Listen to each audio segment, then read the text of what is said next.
levando a mensagem da cruz ao mundo. Esta é a Rede Som Life de televisão.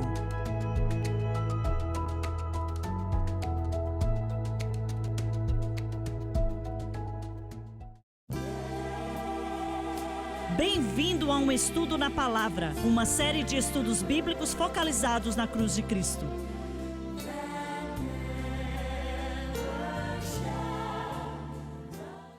Bem-vindo hoje ao Estudo na Palavra. Eu sou o evangelista Jimmy Swaggart com Lauren Lorson, Bob Cornell, Dave Smith e o Dr. Don Paul Gray. E espero que você nos acompanhe todos os dias na medida que é possível. E também espero que você esteja aproveitando desse programa o quanto estamos ensinando para você. Vamos continuar de onde paramos no programa passado, em Atos 10. Pode começar no versículo 21 outra vez, por favor. E descendo Pedro para junto dos varões que lhe foram enviados por Cornélio, disse: Sou eu a quem procurais.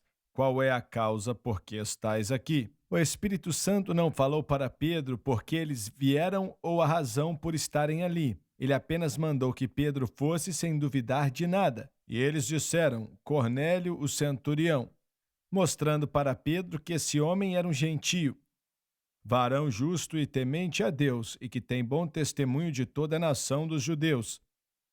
Foi avisado por um anjo para que te chamasse à sua casa e ouvisse as tuas palavras. O que Cornélio precisava ouvir para ser salvo, Pedro foi escolhido para entregar aquelas palavras a ele e agora Cornélio tinha que ouvi-las. Então, chamando-os para dentro, os recebeu em casa. Diz que agora Pedro sabe o que a visão queria dizer ou tem uma ideia do que queria dizer. No dia seguinte foi Pedro com eles e foram com ele alguns irmãos de Jope. 6 irmãos judeus foram com ele, como dizem Atos 11 e Atos 15 também. Então, agora temos a situação se desenvolvendo, acontecendo, e toda essa situação é algo que aconteceu, que foi totalmente diferente. Só um minuto. Levar gentios para suas casas, para a casa de Simão, foi algo que ele nunca tinha feito antes. Ele mesmo era um judeu, e Pedro não teria passado por lá se Simão tivesse uma doutrina muito fraca. E eu suspeito que a Bíblia não fala nada sobre Simão, o curtidor, sobre essa situação.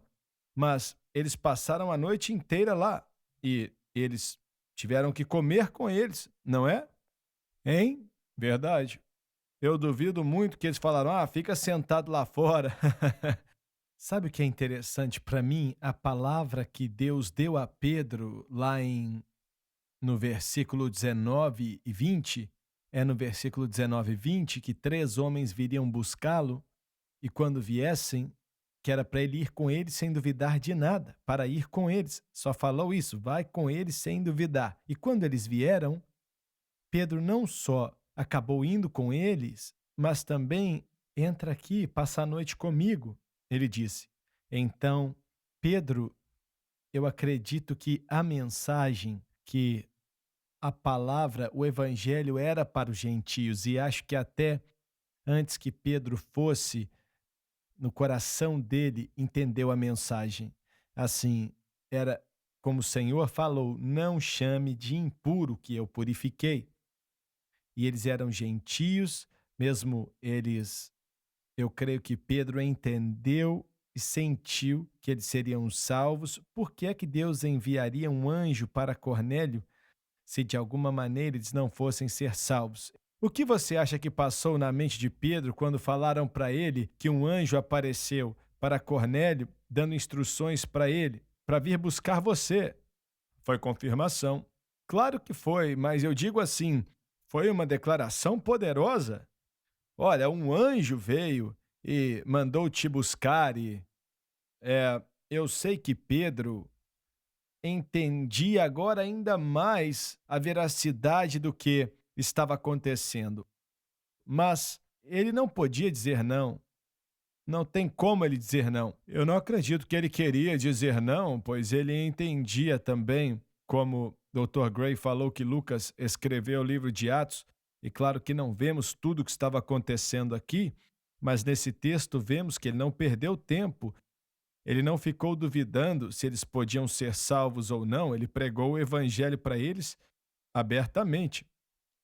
Sim, mas dá para imaginar o que passou na cabeça dele quando falaram: um anjo apareceu para o nosso mestre Cornélio.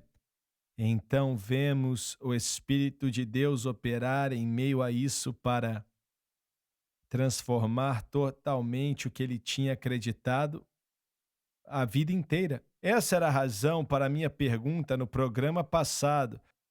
Por mais poderosa que tenha sido toda essa situação, eu não acredito que Pedro utilizou ela ou entendeu a grande significância dela como deveria. Talvez eu esteja enganado e espero estar errado, mas é assim porque não existe registro de Pedro tentando abrir a porta para os gentios logo após essa situação. Eu estou pensando agora sobre isso, que é porque foi que Pedro acabou em Roma no fim de seu ministério. Bem, eles dizem que não há nenhuma prova que Pedro esteve em Roma. Ele pode até ter passado lá, mas não existem registros, porque eu leio de erudito após erudito.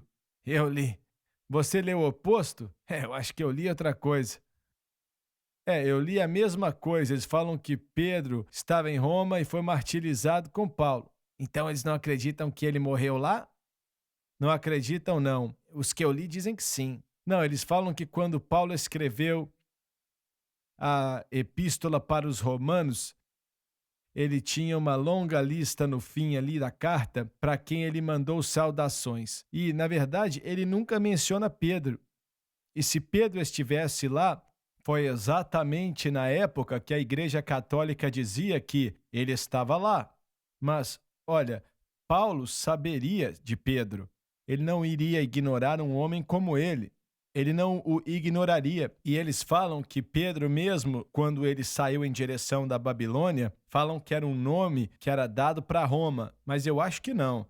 Creio que Pedro pastoreou e fundou uma igreja na Babilônia. Agora, ele pode ter até ido para Roma e ter sido martirizado em Roma. Alguns dizem que sim, mas eu não sei. Não creio que foi assim, porque se ele tivesse estado lá quando a Igreja Católica disse que ele estava lá, eu acho que Paulo, no livro de Romanos, iria mencioná-lo no fim do livro, nas saudações. Então, acho que ele não estava lá. Em que ano a Igreja Católica diz que ele esteve lá? Nunca ouvi. Você nunca ouviu isso? Eu já ouvi dizer que Pedro foi martirizado em Roma, né? Da Igreja Católica? Ah, eu não lembro. Eu achei que foi nos anos 60. Pode ser, eu não sei. Não sei. E Romanos foi escrito nos anos 40? Não, perdão, anos 50. 56 ou 57. Vocês já leram o livro Foxes de Mártires? Já li o livro inteiro. Acredito que a minha informação vem de lá e tende a favorecer o fato de Pedro ser crucificado de cabeça para baixo. Eu acho que ele foi mesmo crucificado de cabeça para baixo.